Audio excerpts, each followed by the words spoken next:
Welcome to a candidate forum featuring candidates for Galt City Council. I'm Paula Lee, a member of the League of Women Voters of Sacramento County, and I'll be the moderator for tonight's forum. This forum is sponsored by the League and the Sacramento Metro Cable Television Commission. It's being taped for rebroadcast on Metro Cable Channel 14. It'll be rebroadcast on Comcast, on Consolidated Communications, and AT&T UVerse cable systems. The meeting is closed captioned, and the replay will be webcast at www.sacmetrocable.tv. I'll announce again what the dates are for the rebroadcast at the end of the forum. Also need to make an announcement that live streaming was planned, but we just found out that it's not working. So those of you in the audience can let your friends that were expecting that know. But this forum will be rebroadcast, so they'll be able to catch it. Tonight, we really want to thank the City of Galt and the City Clerk for offering the City Council chambers for this forum, and thank the League volunteers who are volunteering tonight to help with this forum. Candidates, you'll see the timers right in front here, so you'll want to pay close attention to them. Our League volunteers are Teresa Riviera, Susan Johnson, Claudia Bonsignor, and Charlene Jones. Little commercial about the League. The League of Women Voters is a nonpartisan and a nonprofit organization of women and men. Our mission is to encourage the informed and active participation of citizens in government, and we do this in two distinct and separate ways. We do it through education and through advocacy. This candidate forum tonight is really our education arm.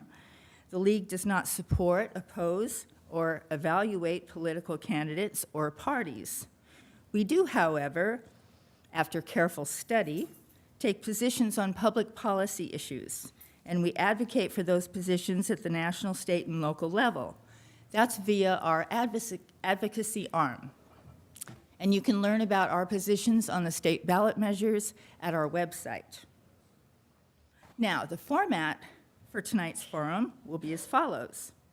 Each candidate will make a 1.5-minute opening statement, and then the candidates will have 1.5 minutes to respond to questions. Candidates, this requires succinct answers. Now, we're going to try something special tonight, and 3 candidates will get a question. The next 3 candidates will get a different question. You all have 2 wild cards that you can use to answer any question from another group. Feel free to just raise up those wild cards at the end of the questioning, and you are free to answer the question from the other group. As I said, the timer is in the front row, and she has a 30-second card and a stop sign. You want to hold those up, Teresa? 1:30. 30 seconds and stop. And then finally, you'll have 1 minute to make a closing statement. We welcome you, and we really thank you for participating in this forum tonight. And we will begin with opening statements from Tom Molson. Well, good evening. Thanks for attending. My name's Tom Molson, and my family and I have lived in Galt for 37 years, since 1981. I've been involved with our city since 1986, when I was first appointed to the Planning Commission. My wife was working for the police department at the time as a dispatcher. My family and I have made Galt our home. My daughter's a Galt High School graduate, and my granddaughter goes to elementary school here in Galt. I became a Galt Area Historical Society member shortly after the society was formed. I'm not a charter member, but just after that. I was involved in the Northeast Area Specific Plan when there was nothing out there. General Plan, my involvement with getting C Street overpass done started in 1988. That's how long it took. I've been involved with the construction of Shaboa Center, Parks and Rec offices, skate park, Gore Aquatic Center, and the Walker Park acquisition and annexation. when I was appointed to council, I really had no intention of running, and this decision was an easy one for me. However, the flux capacity hadn't been invented yet, and many things changed. I retired, wrapped up my mother's estate, and got involved with city issues, and the citizens of Galt kept asking me, and I kept saying no, but it finally reached a tipping point. I have the experience to give back to the community and the willingness. The citizens of Galt encouraged me to run, and I listened. So I thank you and ask for your vote. Rich Lozano. Thank you. Thank you for the citizens that came out tonight, and thank you to the league for having us and putting this forum on. My name is Rich Lozano. I'm running for Galt City Council. I've been married for 26 years today to my wife, Pam, and I have 2 adult daughters that also live here in Galt. I'm an elected member of the Cosumnes Community Service District Board of Directors, where I've been an elected official there for 8 years, 2 years as the board president. I've also been involved in many committees and commissions as a board member for the Cosumnes CSD. I really believe that we need to maintain our quality of life here in Galt. We need to ensure that we have council members that are voice of the people, and I've been out talking to a lot of voters and listening to what they have to say and what they want. I think public safety is a priority, and it's my first priority. I think without having a community where we feel safe, we won't be able to flourish as a community. I really want to work on maintaining and improving park facilities and ensuring taxpayer money is spent wisely and transparently. I want to, again, thank everyone for coming out tonight, and I look forward to the next few minutes that we have together. Mark Cruz. Good evening. I want to thank you for putting this forum together in such short notice. My name is Mark Cruz. I've been a member of. Sir, I've been a member of the community for over 32 years. You would think that I would know how to use it, wouldn't you? I served as mayor for the city of Galt for 2 years, and I'm currently sitting as the vice mayor. During my tenure, I've made it my goal to reduce unemployment. Back in 2010, when I started, it was 21%. It's currently 6.2%. Another goal that I had, and with council's assistance and working as a team, we turned Galt into a haven for families where they could be safe. One of the ways this was accomplished by the passage of Measure R by the voters of Galt. We recruited officers to grow our police staff, and as a result, we have an outstanding police department that works to keep the criminal element at bay. Galt's become a beacon for those who want a safe and safe place and peace of mind. But we can't stop. There are more things to do. We're constantly being bombarded by unfunded mandates from Sacramento and from the federal government. One of the things that I intend to continue doing is advocating for our city at both levels. As of this date, I've advocated for over $35 million in funds for this community, and I'm not stopping yet. So please vote for me.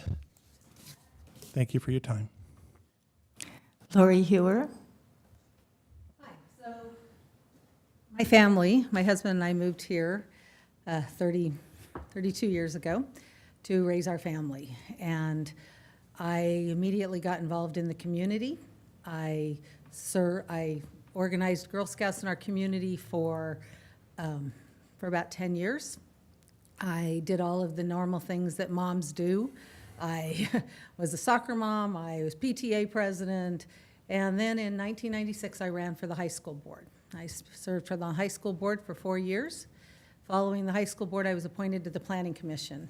And on the Galt Planning Commission, I helped write the plan for our growth, for the general plan, which will continue to be our growth till 2030. I'm proud of our general plan. I want to ensure that the general plan is carried out. So I'm asking for you to return me to the City Council.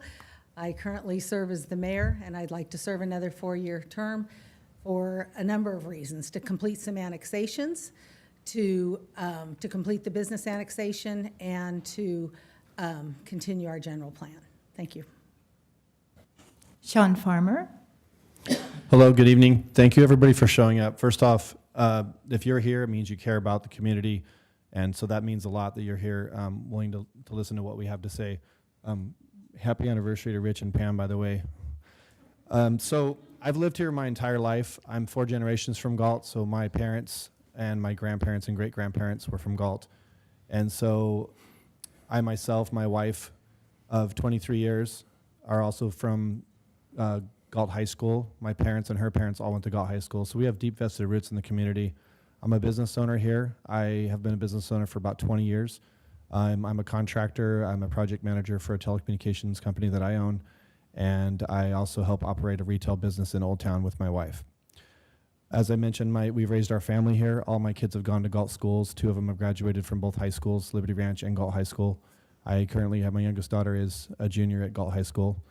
I decided to run for city council because I wanted to make a difference in the community that I've called my hometown.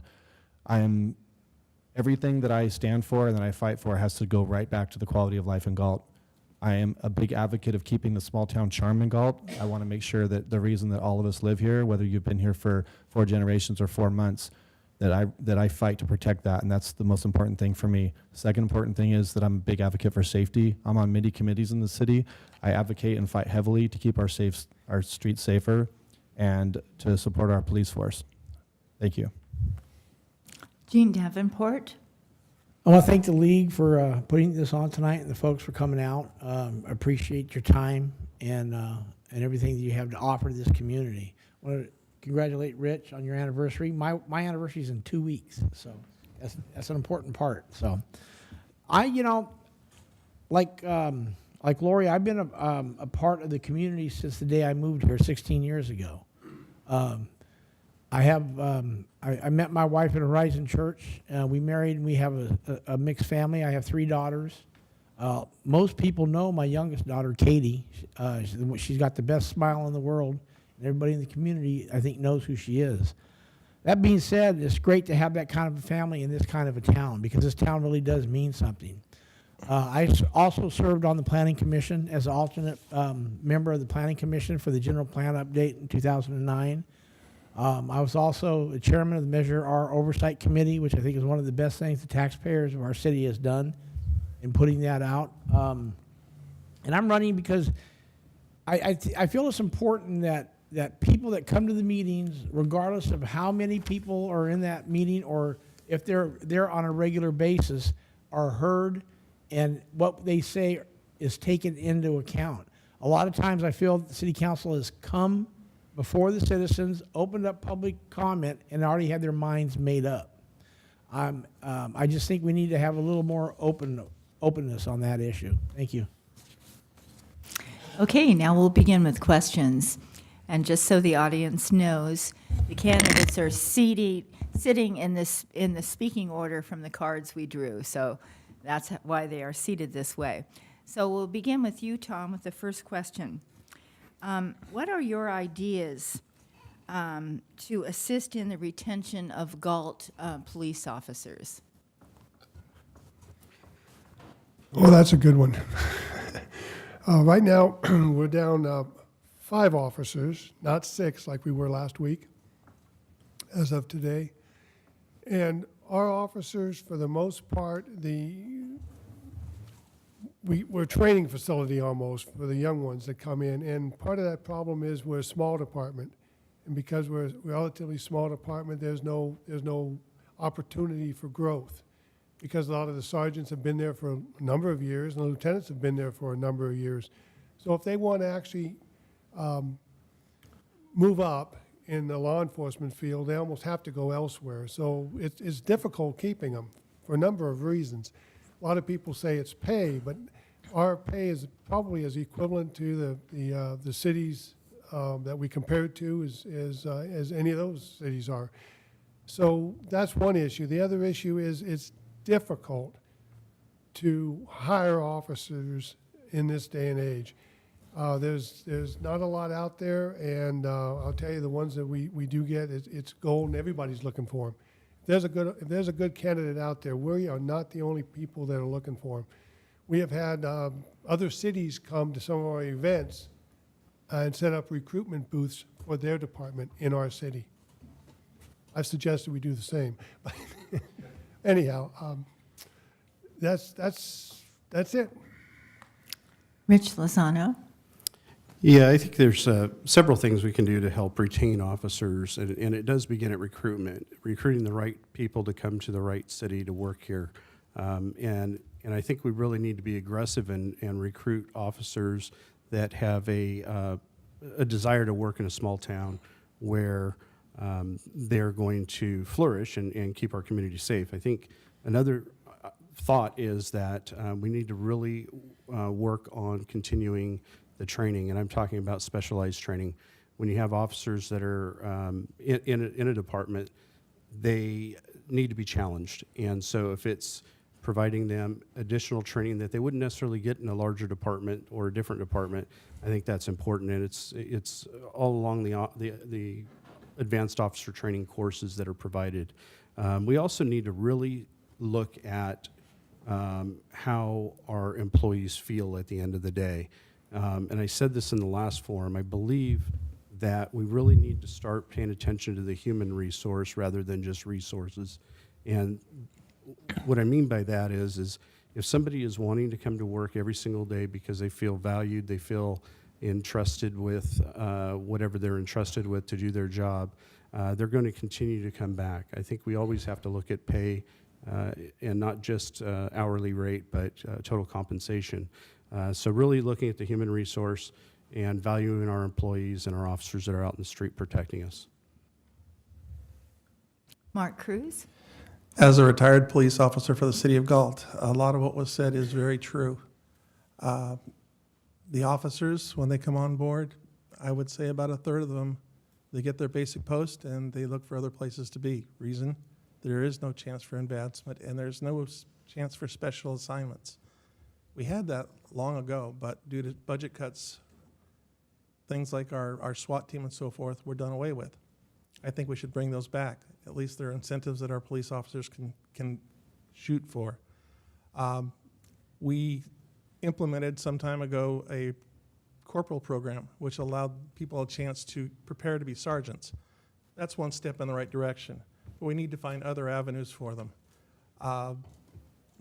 Money is not always the answer. In fact, our HR department has said on several exit interviews, the officers weren't concerned about money as much as they were advancement.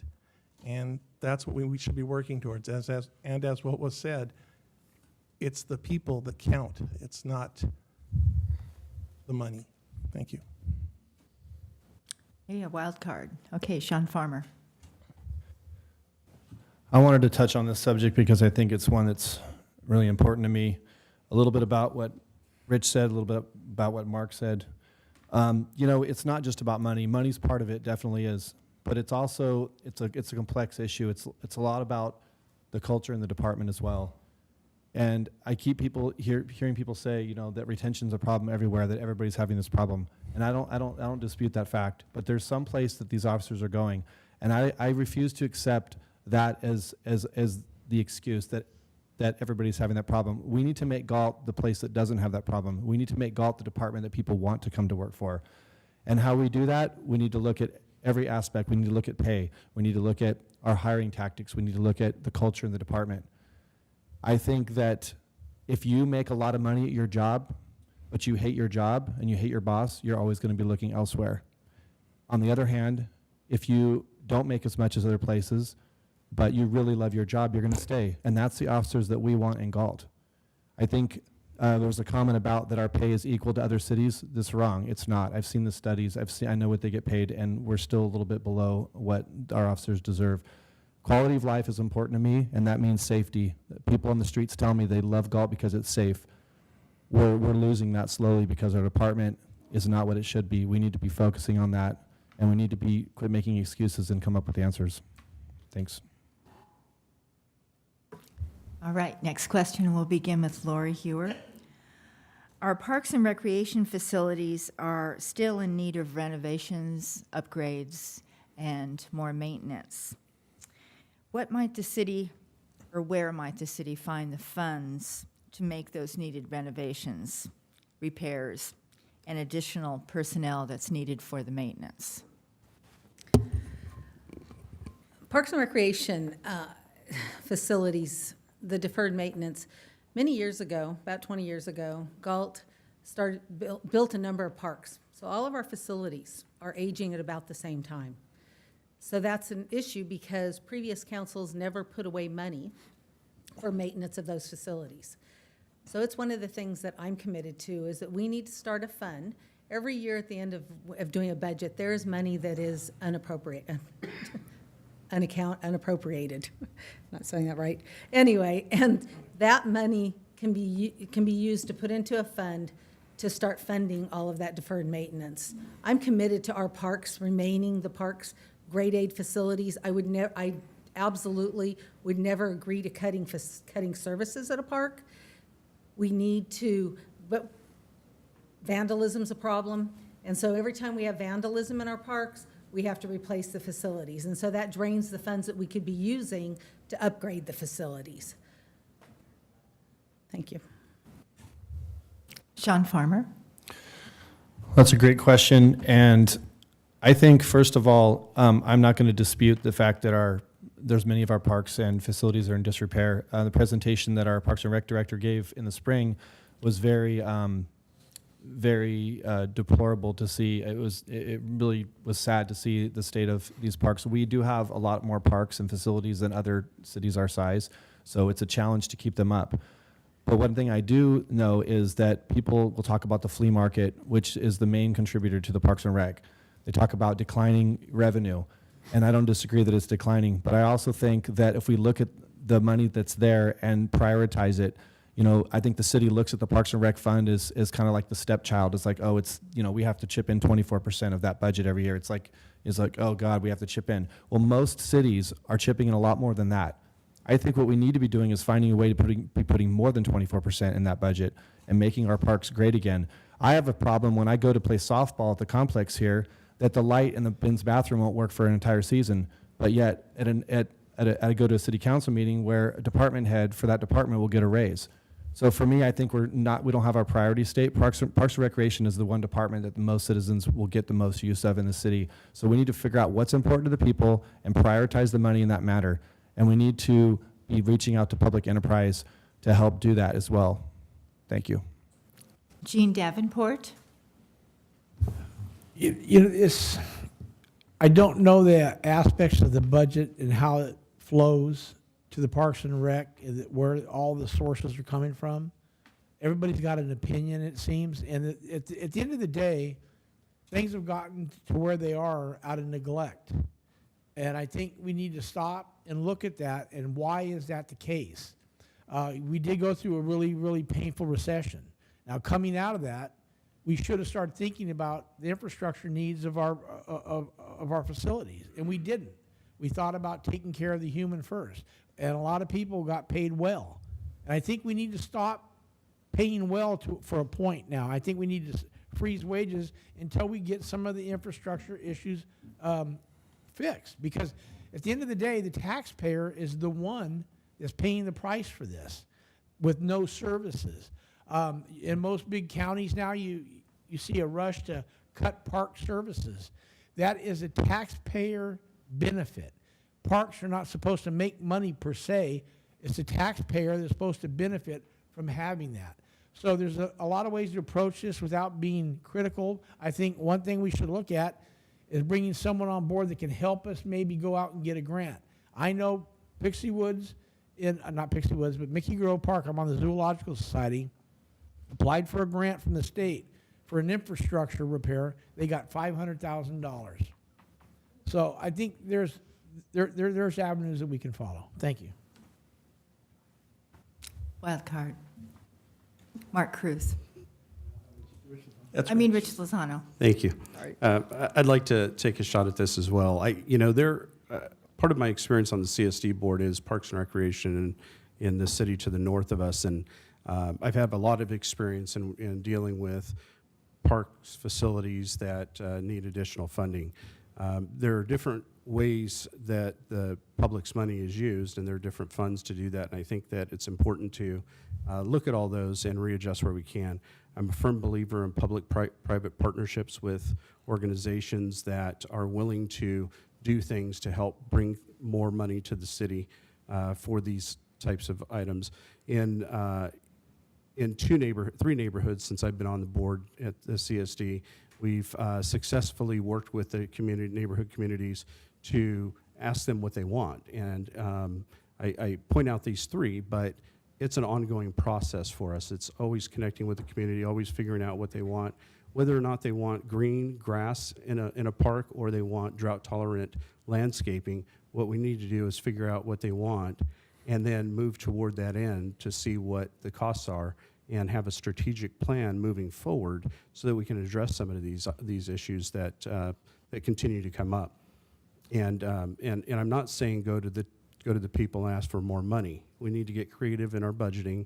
We need to get creative in how we approach people and ask them what they need in their communities so that we can address some of these parks issues. Okay. Oh, okay. Tom? Wilson? I can't help but jumping in on this a little bit. Our market is used 2 days out of 7. So that's one avenue that we can certainly look at, and maybe our economic development person can look at that, see if we can do something with those other 5 days, because everything from the market goes back to Parks and Rec. We all know that. And then, like Rich said, there's the public-private partnerships that we can look at to hopefully help with some of this deferred maintenance on our facilities. And the last idea I would like to throw out is we also have issues with our lighting and landscaping districts. Now, if we were to encompass the entire town on a community services district that would cover the entire town, it would not only help solve maybe our lighting and landscaping issues, but also some of our deferred maintenance on our Parks and Rec facility issues also. Okay. So the first question will be to Rich, the next question will be to Rich Lozano. And it's about the city's strategic plan, which includes an objective to complete the Civic Center property master plan. Do you believe redeveloping the city's property, which includes City Hall, the Littleton and Chabola community centers, softball complex, and market ground should be a priority for the city? Well, I think that... Why or why not, basically? Yeah, I think that that we need to, depending on how the strategic plan is gone about, right? If the community has said that those are priorities, then I think it should be. But make no mistake that I believe public safety needs to be the priority.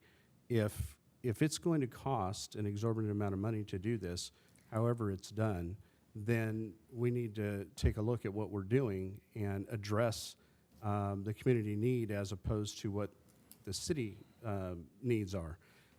I do believe that we have some facilities in those areas that you talked about, the Littleton Center, the Chabola Center, as well as the softball complex that do need repair, and they do need some overhaul. But it needs to be deliberate and very thoughtful. It can't just be something that somebody wants to do and then move forward. I truly believe that that the community needs to be involved in that from the beginning. We just completed a strategic plan of Parks and Recreation up in the CSD that I'm on the board for, and there were over 2,000 interviews done, much larger area, but 2,000 interviews from stakeholders. That's where we need to get our information from. So if the community says that that's the priority, and we've gone and done our due diligence and gone out to the community and been transparent about the process, then let's move forward. Mark Cruz. It's a grand notion. It really is. We have a facility just across the hall here called the Littleton Center. It's been there for as long as I can remember. And anybody who's been in there who's tried to use a microphone realize the sound in that building sucks. I'll be blunt.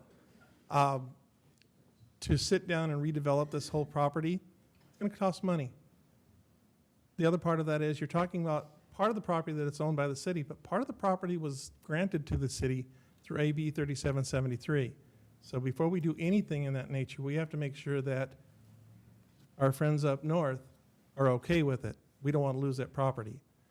The market grounds are underutilized. I remember a time when we had a waiting list for people who wanted to come into the market, but because of Amazon and online purchasing, that's dropped off. We need to find a way to recapture those monies. I think the idea is a good idea. The only issue I have right now is, should we be spending those funds there or making sure that our existing infrastructure is taken care of and repaired? Thank you. Tom Molson. In our strategic plan, current strategic plan is the idea to start studying the concept of leveraging this flea market, city hall complex grounds to a better advantage for the city because of the older facilities. We're also including in there, I believe, a Valley Oaks school that's utilized. That would be part of this whole plan. And all we're talking about now is should we start doing the plan? It's not something that's going to happen in the next year or two. We're talking 20 years maybe.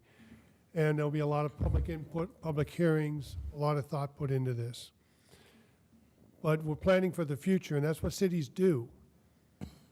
So part of that also will be an economic development concept of it, because with C Street overpass here, we're sitting on some prime commercial property that we could be using for a sales tax for our city if it's done right.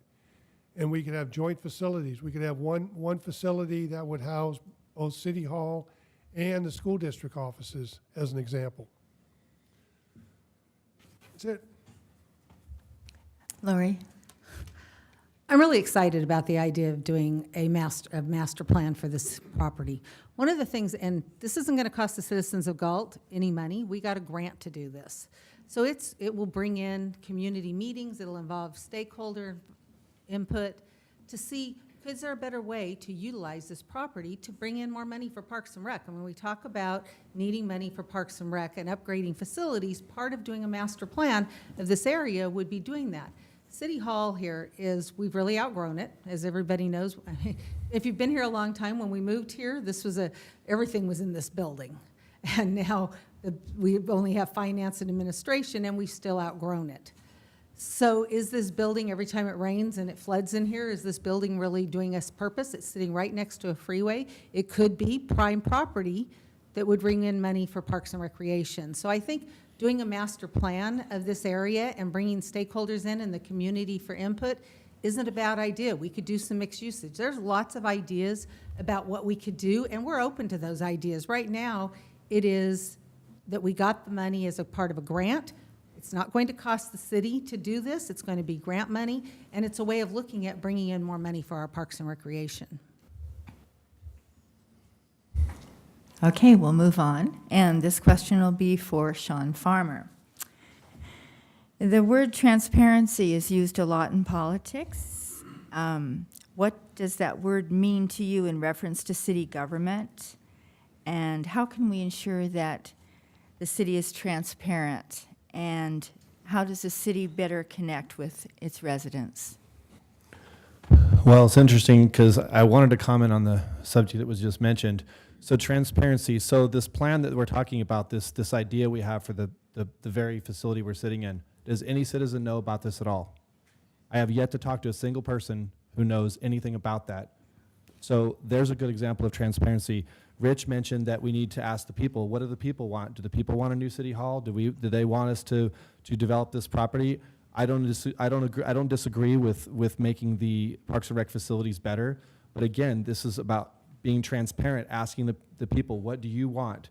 Reaching out to them, asking their input. I feel a city does not do that. We have this plan. Obviously, it's already been set in motion. I've heard rumors that there's already some negotiations in place, and we're close to reaching an agreement. And yet, even someone like myself and others that I talk to who really kind of pay attention to stuff still don't know what that is. That we don't go out to the public. We don't let people know what's going on. Ms. Hure mentioned, grants. I've seen grants in action. They do help. But we also get a grant to do something in Old Town, for example, and then it comes up short because the bids are too high, and then we get half of a project done. Are we going to be sitting here with half a new city hall and half of a new softball complex? And then guess what? Where does the rest of the money come from? It comes from the taxpayers. And we have to go, well, we got to finish this, so then we got to come up with something. I think we need to prioritize stuff, and transparency and reaching out to the public, like Mr. Lozano mentioned, is a huge piece of it, and we have a huge communication problem right now between the citizens and our government right now. Jean Davenport. Transparency within this city, sometimes, you know, you get what you want, and they're pretty upfront about it. There's other times things come at you so late and so out of whack that you don't know where to turn to or who to believe. The things that we got going on, there was very little transparency, I felt, in the water meter issue. The way it was brought out in the public, the way that we were informed of it, and then the way we were told we were going to pay for it. I don't think there was transparency in that at all. That being said, there's you read things today. There's some people, it's mainly online things, so you don't know where to go with it really. But people ask for public records requests and they're not being fulfilled. That's got to be fixed, regardless if a word is misstated or not. You know the intent of the person that's wanting to get that information. You should be open about it. Don't try and hide things. I mean, get it out in the open and deal with it. I mean, that's what we need to do, the transparency that goes on every day. I mean, we need to go forward as a city together, and the taxpayers should have a voice in that. And they don't get the voice if they find out something after the fact. That's the problem I see in with the current situation. Thank you. Lori Hewer. I think the city and the council are doing a very good job of trying to get information out to the community. We have a quarterly newsletter. We have every 2 weeks the city manager puts out an update. All of the council members are available. I know all of the council members are available for the community. We go to events. Are there things we could do better? Yeah, I think I have some ideas of things we could do better. I think that the city needs to start being at events with a booth available to answer questions from the citizens at events that are in the community. The other thing I think we could do better is I'd really like to have a government 101 academy, kind of, so that citizens could understand how government works. I think oftentimes when I hear the idea that we're not being transparent, there's very limited things that can happen with the council, particularly in closed session. Personnel, pending legal action, and one other I'm not thinking right now. But otherwise, everything's done in public. Everything's available online. Do I think our online system needs some work? Yeah, when we went to the new system, it doesn't work as well on your phone as I think it should, and we're looking at fixing that. So I think when citizens bring those questions forward and they bring those concerns forward, that I try to be very transparent and very open to listening to those concerns and trying to fix them. I'll just add, yeah, go ahead. I can't resist on this one. Since I've been around Planning Commission, Environmental Commission, City Council for 20-some plus years, this is not a new problem, okay? It has been around for a long time. There are a number of reasons that people feel this way. And now that we have social media, if somebody puts out, oh yeah, they're going to demolish City Hall and put a sports complex here or a new shopping center, all of a sudden you expect it to be done next month. Not the case. What the case is right now is what we're going through is we have a grant. We're in the process of deciding on a consultant to help us through this process. When that happens, there will be numerous public hearings, public meetings, public outreach, and it's never enough. I was involved with the C Street overpass since 1986, like I mentioned. We went through 17 different designs on that, and I don't know how many general plans and specific plans and funding scenarios. And we kept meeting with the people all along, and I'll bet when they first started doing that overpass, there was somebody that said, I didn't know. No, we really try and do our best. Be as transparent as we can. Like Lori said, there's a communication issue on city talk versus just straight talk with the citizens. Because the way the city budget's set up and everything else, it is confusing, and I admit that. And I'm out of time. I'll just add that the League of Women Voters in Sacramento, we helped the city of Sacramento with a transparency ordinance. So we went through that. There's a lot to be gained. The public appreciates that. So now this question will go to Mark Cruz first.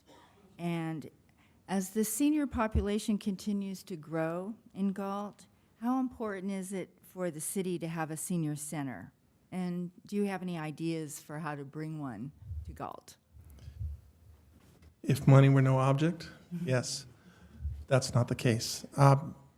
Right now, we currently use our center, Chaboya Center, over off of Chaboya and Caroline for our seniors.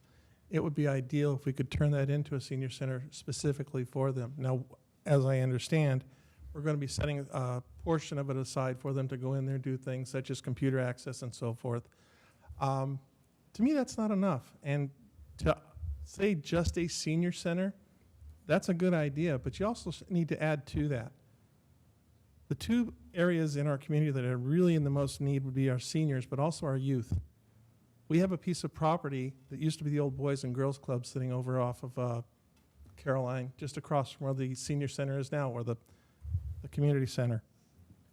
I could see that being turned into a senior center, or even better, split half and half so that you have a senior center and a youth organization. It would be ideal. Again, it boils down to money and finding grants that would help us do so. Thank you. Tom? Oh, I'm up again.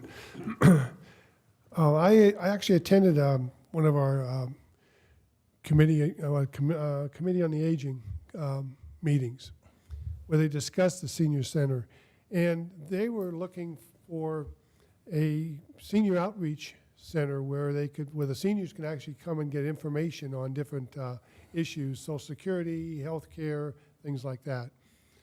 Along with computer use, learning how to use a computer and things, along those lines. They actually, mentioned that they were going to tour the city of Lodi, I think is what they mentioned, look at what they had. Now, we just discussed a specific plan for this area, didn't we, a couple questions ago? I'm sure that this would be part of that mix and part of that plan when we plan for that.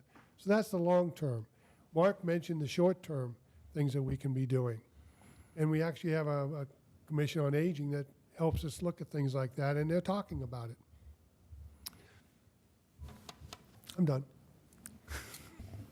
Rich Lozano? Actually, I think this is a really good question because I think what it's asking is at what point do we value our citizens and what their needs are in the community? But I think we certainly need a senior center. At the CSD up in the city to the north, we have a senior center there. The CSD provides maintenance for the building. It's a city or a CSD building. There's some mixed use in there. At certain times of the week and during the day, there's senior activities. There's also times where we have Girl Scout meetings in there and a mixed use facility. I think that's quite possible, and I think it would be important to have somewhere for the seniors to go so that they're not only relying on nonprofits that provide that for them. So I think it is important. I think we need to have a specific space for them because seniors have different needs than youth, and as well as the rest of the community. And so I do think it's important that we have a senior center. I think we have to look at the money, certainly, and get creative with how we design facilities that could either be multi-use or mixed use with other organizations. So, and I think I bring that experience. Many of our facilities and parks in the Cosumnes CSD are award-winning developed parks and facilities, and so I can bring that to this council and help drive that for our seniors. No wild cards. Okay, this one, we'll begin with you, Jean. Should the city offer small business incentive to fill empty space and retail space in the downtown areas, including Lincoln Way, C Street, and 4th Street? I am not in favor of giving incentives to a business per se. I think we could give breaks on permits and whatnot, but I think we're a viable, growing community, and I don't think incentives should be a part of what we offer to anybody who wants to do business with us. I just think if somebody wants to do business downtown, it would be, one, it would really create, I think, a rift with existing businesses. The fairness of that.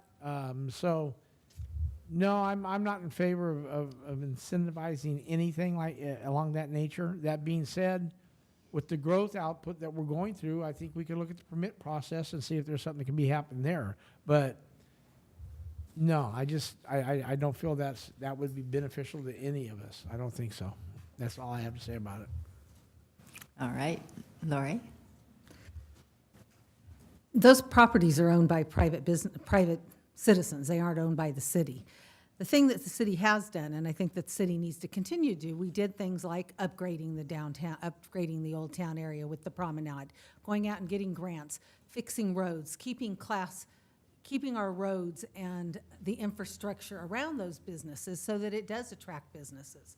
But giving incentives and tax dollars for somebody to start a business, that's the property owners who own that. And one of the real reasons is when you look at those businesses, you have to look at the rents that they're charging, the way they're upkeeping their facilities inside their facilities, and what they're doing. The city is very open to helping. We have an economic development director that works very closely with anyone wanting to come in the city to get through the permit process, to work with our building department to do those things. So are there businesses that we could go out there and see if they want to come to our community? Yes, but it's really, those are privately owned properties, and those, we did offer incentives of doing things like fixing your, the outside of your building. And the city's offered some grants to do those things. A lot of those programs went away with redevelopment dollars being canceled by the state. So we don't have those same resources that we might have had when we built Galt Place, or when we built, when we gave the money to bring Brewster's. That money's just not available anymore to the community. Sean Farmer? Well, as a small business owner, and I do think it's important that a small business owner be part of the city council because, first of all, Galt was built on the backs of small business owners. At one point, probably every business in this town was a mom and pop shop, people that invested their incomes, put their whole, took a risk and their whole livelihoods into a business. It's changed, and a lot of our businesses are corporatized. I actually disagree with Jean quite a bit and a little bit with Lori.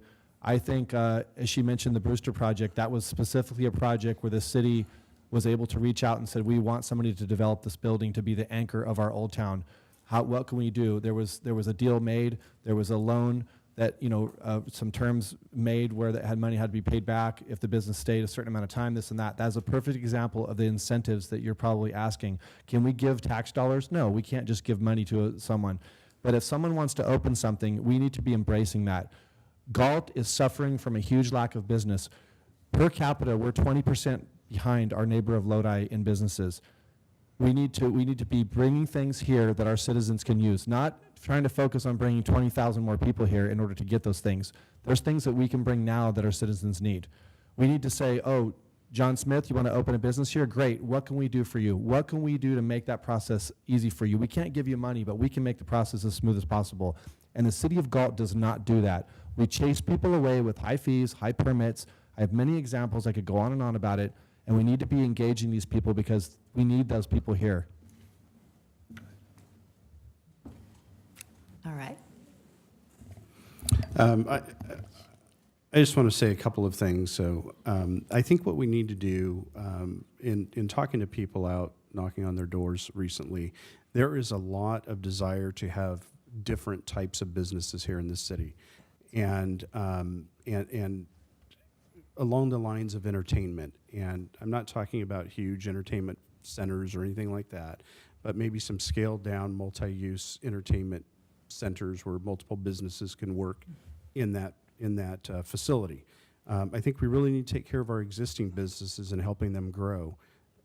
Business is the backbone of the economy here, and whether it's through deferred fee payment schedules or not gift of public funds, but make it easy for people to come in and maybe that first year get their feet on the ground and bring businesses that are really desired here in the city, so that our residents can thrive from that and we keep our tax dollars here. Again, it's not only recruiting businesses into the community, it's also taking care of the folks that have worked hard in our community and have small businesses that maybe just don't have the funds to expand, but they want to. And again, I'll reiterate, the one idea I have is a deferred fee payment schedule where over time they pay their either tenant improvement fees or whatever fees are needed. Mark Cruz. Rich, you took part of that away from me, but it was a good idea. Deferred fees is a very important part of it. You make it sound like you're taking tax dollars away, but you have to understand the aspect of this. Right across the way from here is a mall. The council at the time that mall went in place deferred taxes to that mall for a 5-year period. The result of it, you have a thriving mall, people get the facilities they need. It works. Just recently, our neighbor to the north, Elk Grove, just deferred $8 million over a 20-year period as tax sharing, and they got a Costco out of it. Okay, so what kind of tax dollars are you going to get out of that? Okay, so you get 4 out of 8 million? I'll take it. We can do a lot with that kind of money. So we have to be flexible. We're part of an organization called Greater Sacramento, or GSAC. They have that same general idea. In fact, they're pushing it right now for most of the cities that are part of it. Don't take the money up front. Work with the organizations, work with the businesses. Let them know that you're interested in what they're doing and that you want them to bring that product to the citizens in that city. Thank you. Okay, next question will be for Tom. We talked about senior citizens. Now, many parents and teenagers feel that there's nothing to do in Galt for kids. Do you have any ideas for a youth center or something that could fill that void for kids? This interesting question, because we have such a great Parks and Rec program. We have a number of activities for our youth in this town. If you look at any city with our population in the Central Valley, they don't have the facilities that we do because they don't have the market to pay for them, and we do. So we have a tremendous amount of activities, but I think what you're asking is, do we have a movie theater? No, we don't. We almost did. About 10 years ago, we came really close. But the businesses, the movie theaters have to want to move here. We can't make them move here. So we have an economic development person, and we're always looking at those kind of opportunities. And believe me, we're constantly beating the bushes trying to do stuff like that, to bring that kind of venue to our city. And I mean, if there's any way we can help, let me know. I mean, that's why we're here. That's what the council does, what the city does, is we try to make that environment so these type of venues want to come here. Rich Lozano? Yeah, this is a great question. You know, I think that, and I'm going to say it again, and it may sound repetitive, but it is important to hear what the community wants. Some ideas that I have are, and I think Ms. Hewer mentioned it a few minutes ago, and I've mentioned it before, is doing a Government 101 symposiums in the community. And part of that is Parks and Recreation. We have a great Park and Recreation program here. I think bringing in contractors that can try out new classes or new programs in Parks and Recreation for the youth to see if it's going to catch on. You bring a contractor in to teach whatever class it is or whatever program it is. If it works, then you add more sessions of it and bring the youth in that way. I think partnering with the school district, continuing to do what we can to have joint use agreements with the school district and really tap into what the kids, you know, preschool all the way through 12th grade want, and working with them on that. I think that's important. My experience has been in Parks and Recreation that if you try something and it doesn't work and you have a contractor, it's not that you don't have to lay an employee off. You can replace that contractor with a different contractor to try a new program. I think that's important. Entertainment, I have heard a lot about bowling alleys and and movie theaters and things like that. When I mentioned earlier having a multi-use entertainment center, maybe it is going out and getting a developer that wants to do a 10-lane bowling alley with a 3-screen movie theater and a nice restaurant. I think that would help bring kids to that facility as well. Mark Cruz? When it comes to our youth, I partially mentioned this when you were asking about the seniors. We need to put back some type of Boys and Girls Club or some type of youth facility. That's one part of it. But the other part of it is we need to go out to the private sector. We need to go out to them and find out, as was previously mentioned, what do the kids want? We've had several different types of things here, everything from an arcade to a bowling alley way back when. They all functioned then. We had ideas to bring things forward prior to redevelopment being dissolved, and you're right, it was about 10 years ago. We had a movie theater, laser tag, bowling, arcade, all this was in place. But it was on the back of both the city and the developer, with redevelopment there to help us out. That's not there anymore. We need to find other sources to make that happen. Okay, Jean Davenport? On this issue, this is one of those things where you have to look at the scope of what we're trying to do here, and in the question you brought up, and what Tom said about the Parks and Rec being really great, and it is for young kids. It's absolutely wonderful. I have a granddaughter that participates in a cheer program. Costs the parents quite a bit of money, but at the end of the day, that investment is worth it for the youth of this city and what we're trying to do. The football program coincides with that.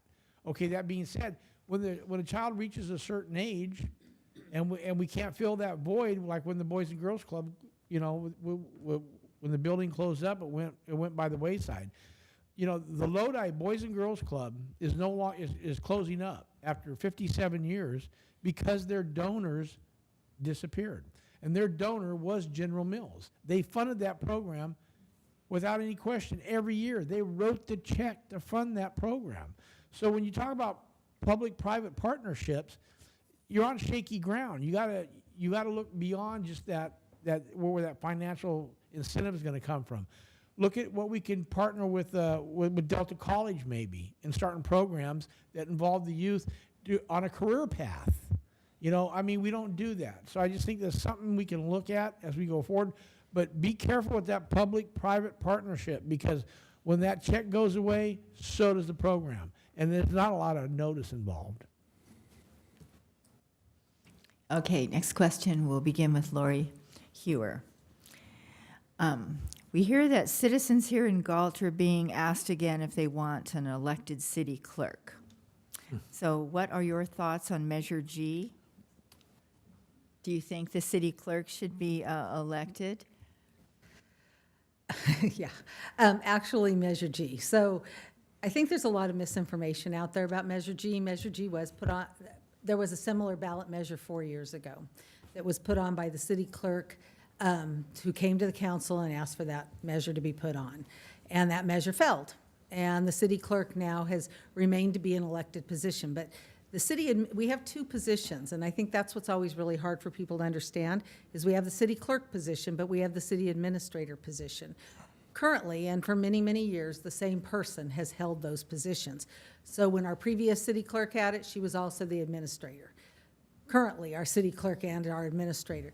It really has to do with planning for the future. The city clerk job, or the city clerk position, you just have to be 18 years old, registered to vote, and a citizen of Galt. And you can be it. You don't have to have any of the skills needed to plan agendas, to run elections, to handle all of that stuff. So the city administrator, which is actually the paid position, is the one that does it. So it really just had to do with the fact of putting, and our current city clerk asked for it to be put on the ballot. And yes, I support Measure G. I support that it be an appointed position. The city administrator position, which is the main position, is already an appointed position. The city clerk position is a very small part of that. Sean Farmer? She's absolutely right. The city clerk position is a very small piece of it. That's why I don't think it's a big deal that we keep an elected position. First of all, I will never be in favor of eliminating an elected position. There's a cost associated with that of like $20,000 or something. Mainly that has to do with the benefits. Is that the price of democracy? Because anytime you remove an elected position and the voice of the people out of our government, that is just one less voice that we have. The problem with this is that if we have an appointed city clerk, so one of the duties of the city clerk is to oversee and make sure the council are doing what they're supposed to be doing. If we have a council that appoints a city clerk, and that city clerk is then in turn supposed to be looking over the city council, what kind of conflict of interest is that? Is that person going to do their job diligently because for fear of repercussion, because these are the people that appointed me, so do I now tell them they're doing something wrong? I think the problem, I keep hearing this, well, if somebody just has to be 18 and they just can just walk in off the street. You know what, if an 18-year-old can run for city clerk and win, more power to them. It's not likely going to happen, but I think the misconception about why more people have not ran in the past is because they did not understand the position. They didn't understand that there was two. We have a city administrator, she does a very good job. It's a complex job that she does, and she does it well. We have a city clerk. I think this is a great opportunity for someone who could be a young adult that's majoring in government to say, I'm going to run for city council, I'm going to run for city clerk. Maybe I might win. And then I can get my feet wet in city government to encourage people to become part and do their civic duty. I will never be in favor of eliminating any position like that. This guy's in the back. Look at this guy. Gene Davenport. I'm along the lines of Sean here. It doesn't matter what the peanut gallery in the back wants to say. How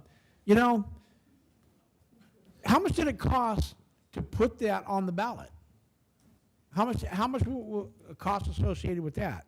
That being said, to even bring up the fact that an 18-year-old with no experience can win this is disingenuous to the voters of this city. You know what? I knew this kid, the 18-year-old, wanted to run for city council. He didn't ask the right questions. He didn't get the right answers, and he needed help, and he didn't know how to ask for it, and he didn't qualify for the ballot. Otherwise, he'd be here tonight. The bottom line is, I don't care if you're 18 or 80. If you want to participate in the process, you should be entitled to it. And if you're going to say it's not necessary to have an elective office for that, I think it takes away from how the voter feels, what the voter wants. It's already been defeated. Why is this back on? You're ignoring what the voter wanted because your own desire to put something back on the ballot. I think it's disingenuous. I think it's wrong. And at the end of the day, this is not a big deal, folks. Thanks. Okay. Now, I'm going to ask the last question, and you'll all answer it, okay? And we'll begin with Tom. What should the city of Galt's top 3 priorities be? And what are your ideas for making those priorities a reality? The top 3 priorities that I see, number 1 is public safety. That's why cities were formed to begin with, by the way, was public safety, police, fire, water, clean water, sewers, streets. That's a basic function. So that would be the number 1 priority. And on top of the list, of course, would be fully staffing our police department. The second priority would be you can't do the first without having a balanced budget and having the dollars to do it and watching them like, being conservative and watching those dollars like a hawk and leveraging them as best you can to get the safe city, which is what you want in the first priority.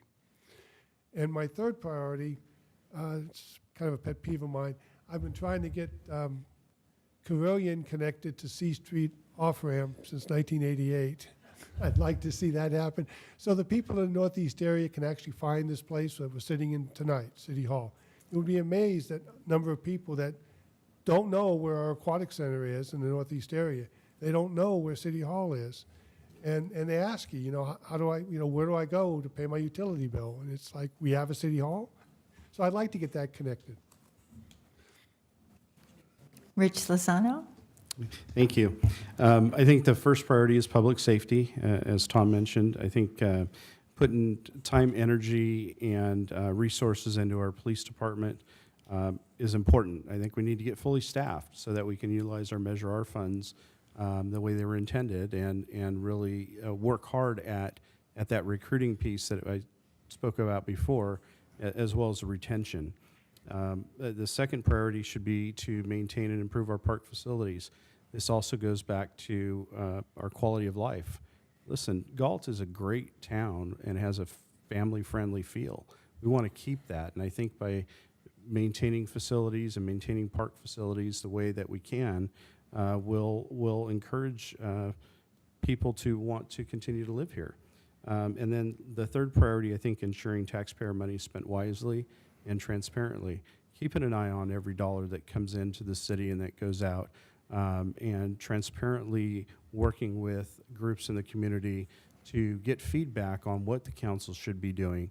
And I'm talking about nonprofit groups. I'm talking about groups that are out working hard for our citizens every single day, doing things that the city cannot do because of rules and regulations about gift of public funds. I think our nonprofits are social backbone of the community. They are in many communities, but this one more importantly because every weekend there's something to do here, and it's put on by a nonprofit organization.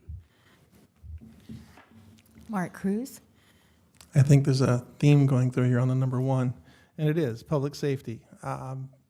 One of the biggest things that's made this a family-friendly community is the fact that we have a strong police force, an outstanding police force. What we need to do is we need to make sure we maintain that police force. We need to expand the incentives available to them so that they stay here. Bring back our old SWAT team. Get these guys back involved.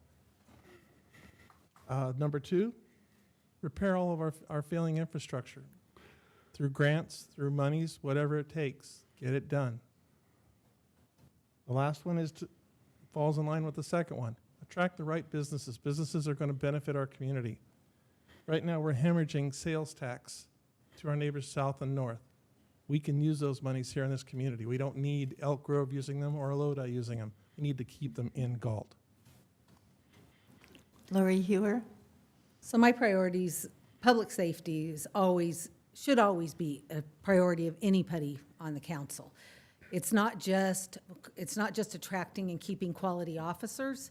It's not just expanding our CAPS program. It's our roads, it's our schools. I mean, all of those things play a part in public safety. Public safety is about all of the quality parks that are safe for our community.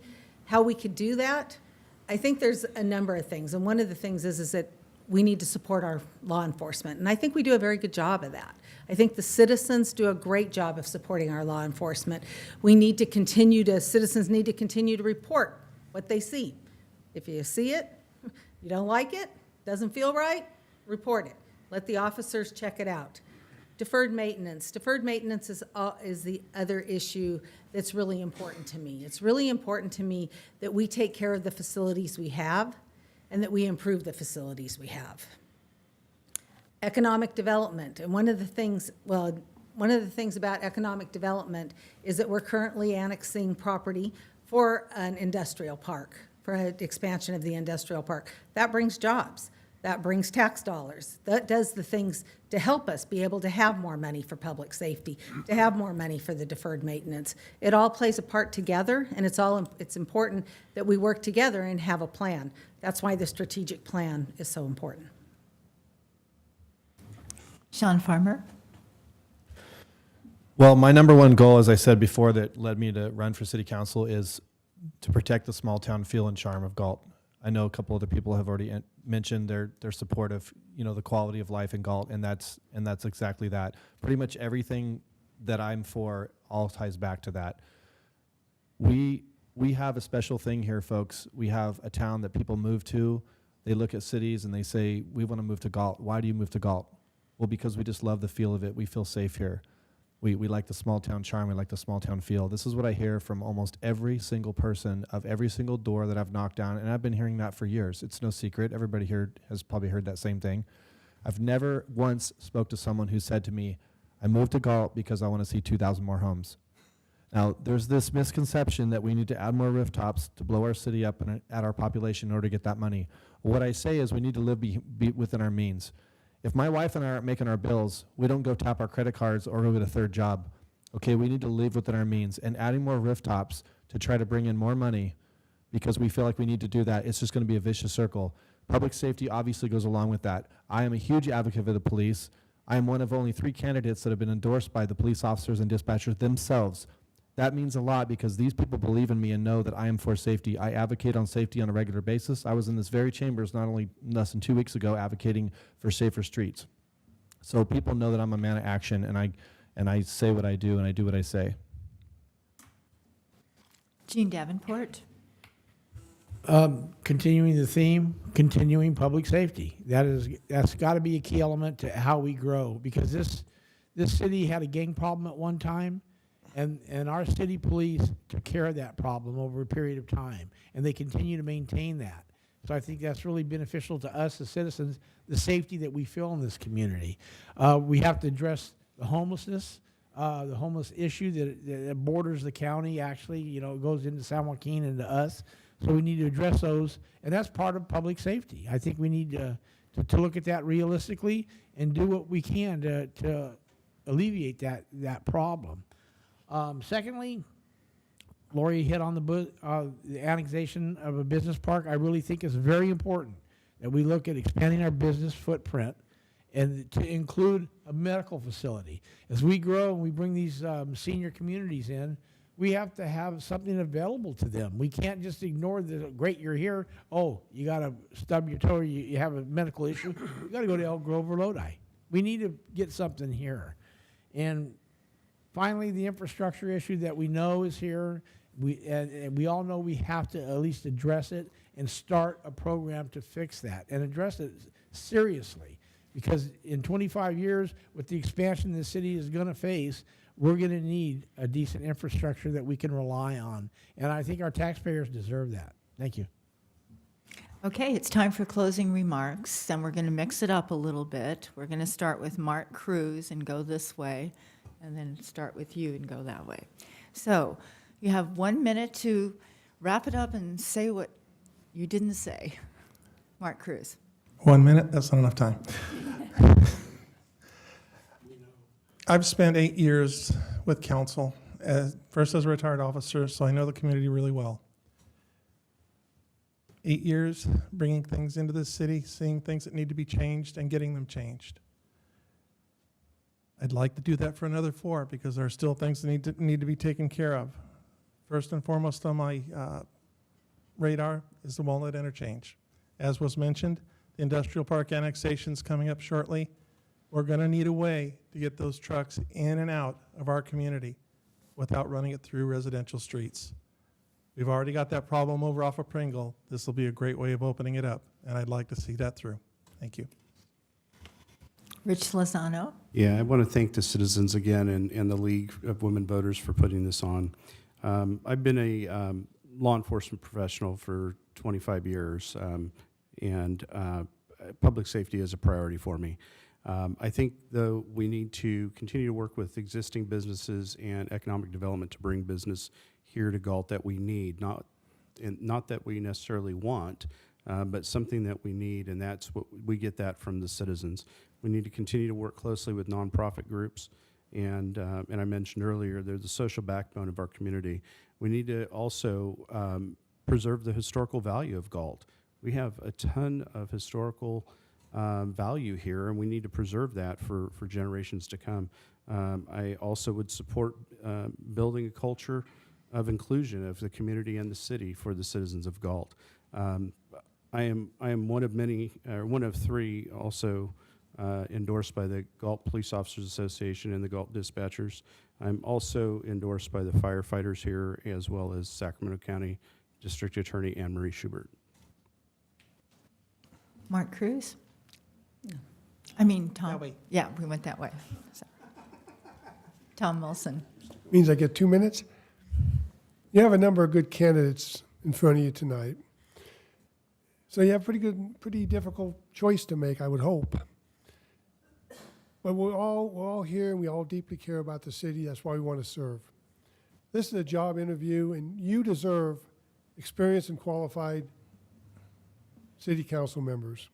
I have the qualifications and the experience, 16 years on the Planning Commission, 9 years on the Sacramento Environmental Commission.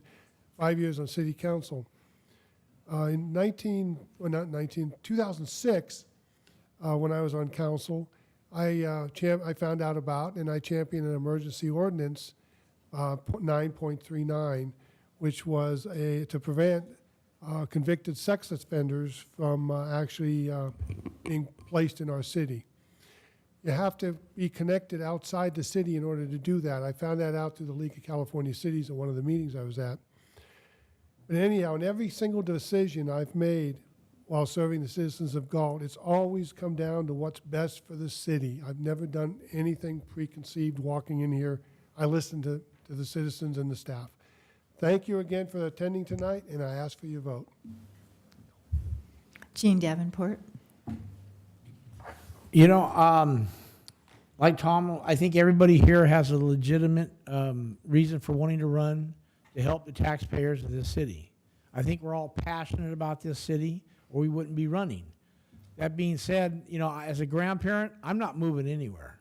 My grandkids are going to go to school here, and I'm going to be a part of that. And I know my wife wants to be a part of that also. So, I mean, when the kids moved to a bigger house a mile away, she wanted to move next door to them. Okay? So that's where we're at. The bottom line is we all have a passion for Galt. This is a great city. It's a great town, and we can't lose that flavor. I think it's important that we be upfront about what we want to do, and I think openness is the biggest obstacle to what we face as voters. And if I'm going to represent you on the council, I will never, ever shirk that duty, and you'll always be able to call me because you will have my phone number. Thank you for your support, and I hope you vote for me. Thanks. Sean Farmer.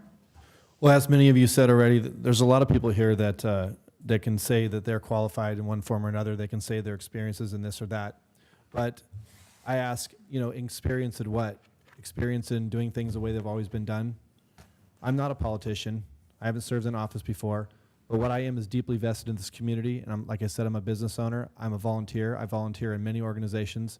I give my time once a month to pick up garbage and trash in our streets because I care about the community. I talk to business owners. I talk to citizens. I'm out in the public talking to people. I want to be a voice for the people. That's what you're voting for, folks. You're voting for someone who's going to act on your behalf. You're not voting for someone up here because they're the most academic person or they're the smartest person in the room or you want them to be Mother Goose and tell you what you need. You're electing someone who's going to want to be your voice and do what you want and speak up and not be afraid to speak up on behalf of you. That's what you're electing. So think about that choice when you guys go and vote this year. And I appreciate your support and your vote. Thank you.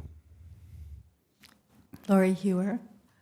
I have a proven track record. I've been collaborating with community members and leaders for the last 30 years. I've been balancing budgets, managing human resources, and negotiating fairly with employees. I'm dedicated to this community and the citizens I serve. There's many exciting projects. There's lots of great, exciting projects happening in our community, whether it's the annexation of the industrial park, the Walnut Street overpass, library expansion, and the strategic plan for the Galt market, which really will bring in more tax dollars, more dollars for our Parks and Rec. These projects increase safety and economy of our community. Future projects I'd like to complete over the next 4 years include a senior resource center, a citizen civic engagement series, an annual community day of service, upgrades to the aquatic center, and funding of the deferred maintenance of parks and city facilities. I also will continue to work on regional issues. I think it's really important that Galt be involved in the region, and whether that's homelessness, economic development, or maintaining our local control. So I ask for your vote. You got your ballots today. Please vote. Thank you.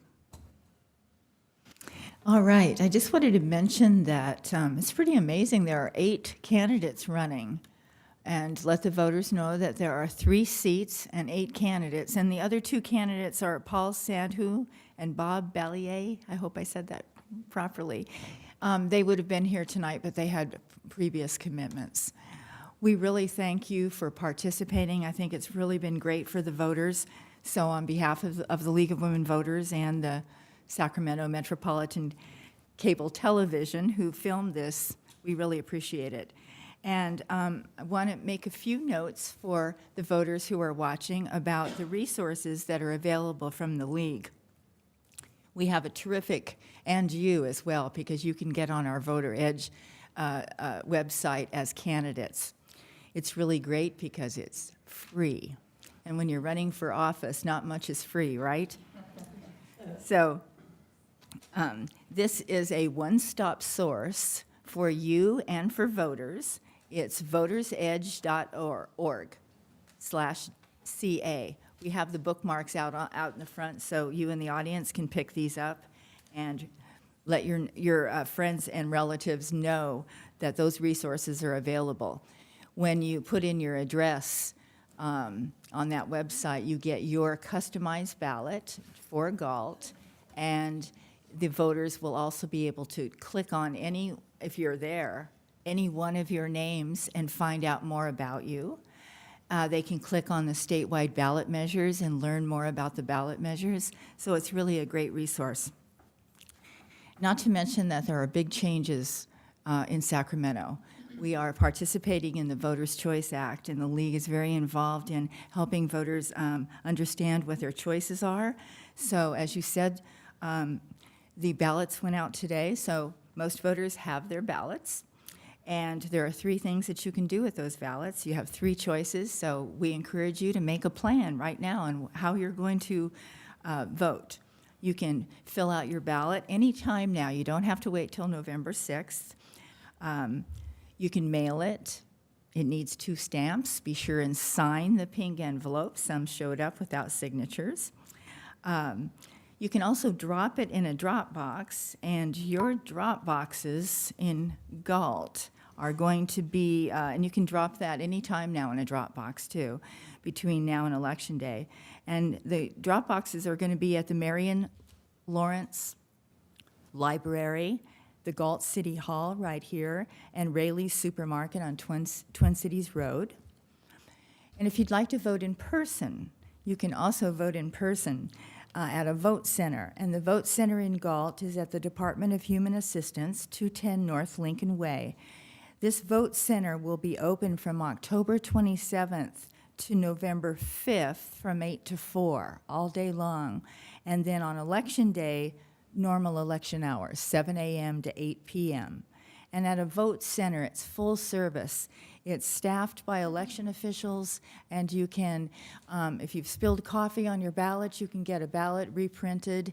You can get language assistance. There are accessible machines for voting, and it's really a great place to go if you want to vote in person and miss your traditional voting polling place. These are new opportunities because you can vote anywhere, any day, not just one day and one place. So with all these opportunities, we sure hope that voters will vote November 6th. Thank you.